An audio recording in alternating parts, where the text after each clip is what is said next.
I want to tell you about my friend Teresa Miley of State Farm. She has served the Midlands of South Carolina for over 30 years. And as you know, State Farm offers an array of insurance products, from car, life and health, homeowners and renters insurance, and so much more. So for your insurance needs, go to teresamiley.com and contact her team. They'll be happy to help you. Let them know that you heard about it here on the show. And like a good neighbor, State Farm is there. Go to teresamiley.com. Welcome to the Meredith Taylor Show. Meredith is a former Division I SEC college golfer and is now the owner of McKellar Enterprises. Join the conversations with Meredith and other notable guests covering sports, leadership, personal growth, and so much more. Now, your host, Meredith Taylor. Welcome back to the show. We are diving deep into a topic today that's often overlooked in the coaching world, but I know it to be true that it's absolutely critical for success on the golf course, especially for those who are trying to be competitive in tournament golf. So beyond fundamentals, the number one topic that I work with my students on is mental toughness. Honestly, this is a topic where I have seen the most growth happen just in their overall performance. So today I want to cover focus, visualization, emotional regulation, and also a topic called reframing. I'll give you some of my actionable strategies you can actually implement into your next round. Golf is as much mental as it is physical. During my high school years, I was extremely competitive basketball player. And the harder I played, the better I played. And so transitioning over to the game of golf, I realized very quickly that just trying harder, playing harder, and internally tearing myself down didn't work in this sport. You quickly realize any negativity or bad body language, negative self-talk, it's such a detriment to your game. But on the contrary, a strong mental game can save you strokes and just make golf more fun. So today I'm going to give some of the lessons that I've learned from some of the greats like Annika Sorenstam and world-renowned sports psychologist Dr. Bob Rotella. He actually came to talk to us several times during my time as a player at the University of South Carolina. And I know this is something that can be worked on. It can be taught. And it's something that I share with my students today. And I just know firsthand that, mental toughness, self-belief, competitiveness, resiliency, positive self-talk and positive body language, what that can do for your golf game. And I just know that this is going to help a lot of people because I've helped hundreds of my students with this topic. So let's dive in. Mental toughness in golf, it's about staying focused, resilient, and confident no matter what the course throws at you. And it's this ability to execute your shot under pressure. It's the ability to bounce back from a tough hole where you made bogey or double, and to keep your emotions in check when the stakes are high. So in golf, you're absolutely on your own out there. And there's no one to lean on but yourself. There's no teammates. And that's where this mental toughness comes in. It's that inner coach. It's that inner strength to stay present and to execute and to perform. Golf is a mental marathon. You have hours upon hours on the golf course. You're waiting in between shots, which gives your mind plenty of time to wander. Or worse, just to overthink things. It's a sport where you obviously don't have timeouts. You don't have breaks. There's no halftime. A coach doesn't come out to the mound and calm you down. It's just you and it's your internal thoughts. And so the precision required in golf is very unforgiving. Any tiny lapse in focus and your ball's all of a sudden in a hazard, right? It's the mental toughness that keeps you locked in despite all of these obstacles. You hear very often this slogan, it's one shot at a time. Focus on the present, stay present, And what people don't share is how on earth do I do that in the heat of competition? So I'm going to try to give you a couple practical tips. So one thing that helped me was I didn't think about anything golf related in between my shots. So whether that's striking up a conversation with my playing partners, it's, talking about movies, shows, music, or food, like where are we going to dinner tonight, or sports teams, like anything to get your mind off of golf in between your shots. And then once you get to your golf ball, we lock back in to our routine. Also, I developed having short-term memory. So you can't let the last shot, if it was a bad shot, creep into the next 5 shots or the next 5 holes. It's more of a next play mentality, or for us, it's next shot mentality. And the way we do this is having a go-to task after a bad shot. So for example, for me, I would always have a towel on my golf bag, and I would use one corner of it to have that towel wet to clean my grooves, to clean my clubs. And so whenever I'd hit a bad shot and it was for some reason lingering longer than normal, I would make a point to say, okay, I have to be quote unquote over it and move on by the time I finished cleaning my club. So it's like my physical cue that I've got about 10 more seconds to react to that bad shot. And then by the time I finish cleaning my club, I need to move on. Flip the switch. Let's get on to the next shot. Let it go. And you avoid the domino effect of it leading to a string of bad shots because you can't get your emotions in check. So that next play, next shot mentality, and just having something, whether it's one side of your towel is wet for cleaning grooves, that was just my way of having a physical cue that at the end of this 10 seconds, I got to move on. Once the moment that I finish cleaning my grooves, we reset, get your emotions in check, and then move on. There's also beauty in a pre-shot routine that is consistent every single time. So you could literally put a stopwatch on my pre-shot routine to the second. I had it dialed in to the point where you could literally time it. And it was that consistent. And part of that routine is visualization. So I am visualizing the perfect shot. I'm hearing the sound, and you all know that sound, the sound of a pure strike. So I'm seeing the trajectory, I'm seeing it hit the green where I want it to, and rolling to the pin. And there are studies that show visualization can improve performance by up to 30% because it's building that confidence, which reduces anxiety. So the other thing that I learned from reading Annika Sorenstam's book and hearing her talk was there's a thinking box when you're behind the ball. And I make this part of my pre-shot routine. And then the moment you step forward is a playing box. So what does that mean? It means that behind the golf ball, as part of my routine, I'm thinking about all of the metrics, like what's my yardage? Is it uphill? Is it downhill? Am I on a side hill? So I need to aim more a certain way. What's my lie? Am I in the fairway? Am I in the rough? Am I standing on pine straw? Let me think about the wind. Is it hot today? Is it cold?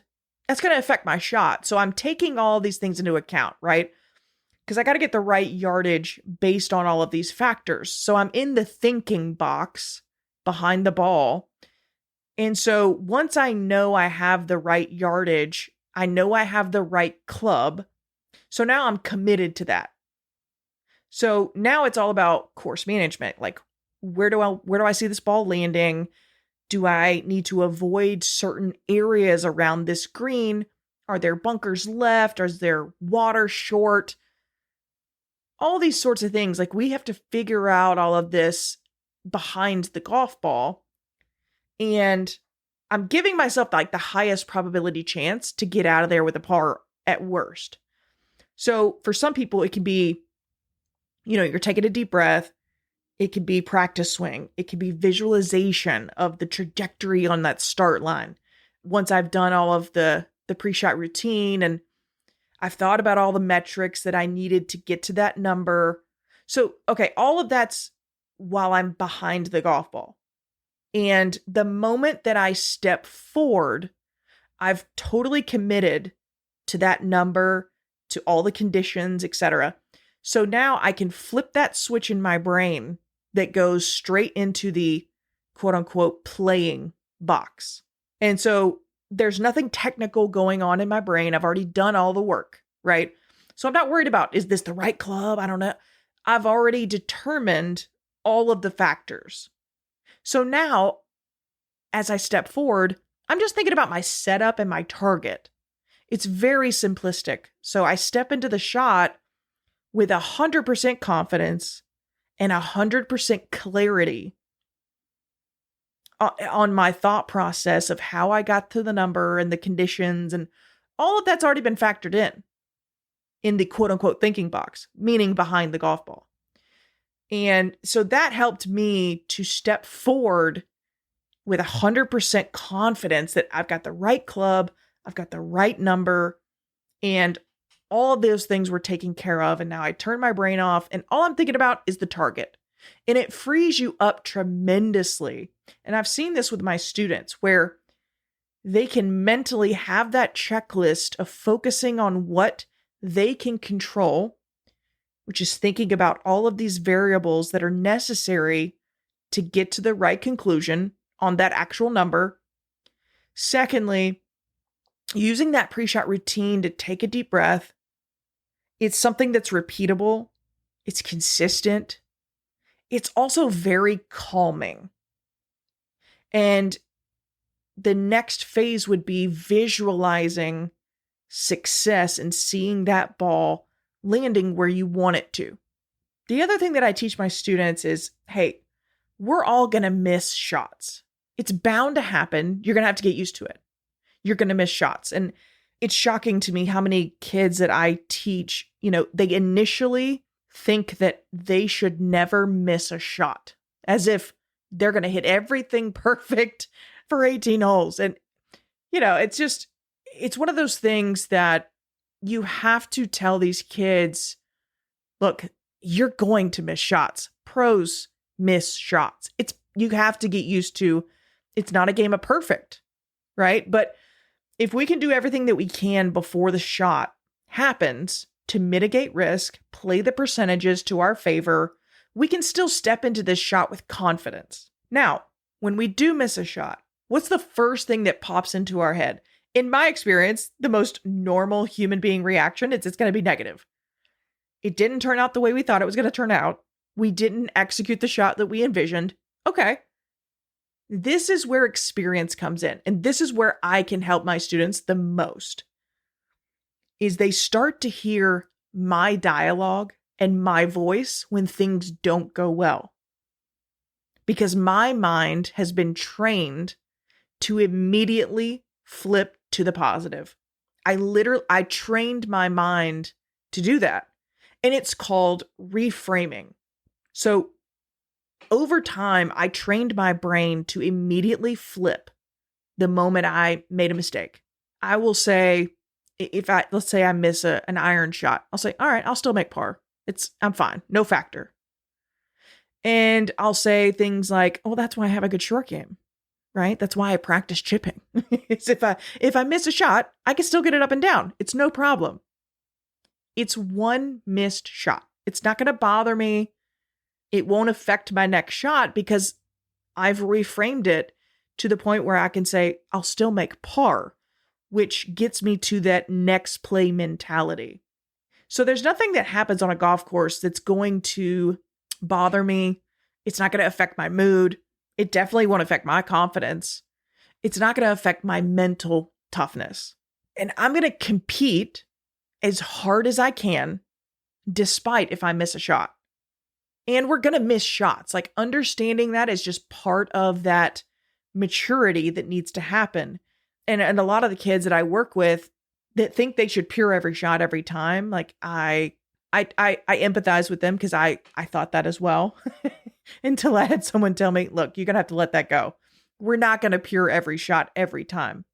And but when they didn't hit a pure shot, they'd get upset as if that was some sort of an attainable reality. And so I just have to give them hey, newsflash, you're going to miss shots. Like it's sometimes freeing to these kids. Like, oh, I don't have to be perfect, and I'm not going to flush and pure every iron, or I'm not going to hit every fairway and every green, but I can still put a great score together. And that's the switch that happens is when my students get around me, they immediately become more positive. They're just going to become mentally tougher and learn how to compete. Period. They just get tougher because they learn how to react when things don't go well and they don't go their way. They still know how to compete and stay in it mentally, keep that competitiveness in that situation. So I'll give you a story. I went to Pat Summit's basketball camp when I was in high school, and Kara Lawson was one of our camp counselors, and she's currently the head coach at Duke University. And one of her more viral pieces of content on Instagram, or it's probably everywhere now, but she was giving a speech to her team about how things don't get easier through life. You learn how to handle hard better. And mentally, you get tougher through all of these situations. You know how to handle hard better. So mental toughness is honestly, it's a secret weapon in golf. It was for me. And I know it can be for you too. It's embracing adversity.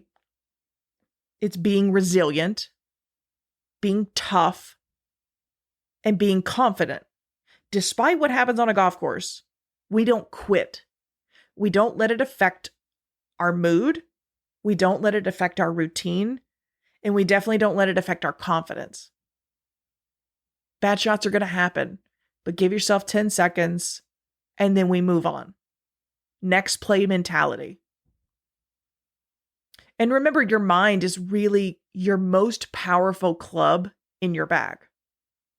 And I want you to start treating this part of the game with the same practice that you give your driver, the same kind of practice that you give your putter. This can be implemented into your next round. So start implementing these strategies, even the small ones, into your next round. You'll be shocked at the difference it makes. And now, if you want to work with me one-on-one, I'm going to put my email in the show notes. Reach out and let's master your mental toughness. Thank you all so much for the support. It's really meant the world to me. And until next time, God bless and go Gamecocks. There are several ways to support the show. If you leave a review, you'll be entered for a chance to win a free golf lesson with Meredith. Follow Meredith's social media for giveaway details. And to give a donation, you can click the support link in the show notes. We hope you enjoyed this episode. Thank you for listening, and we'll see you next time here on the Meredith Taylor Show.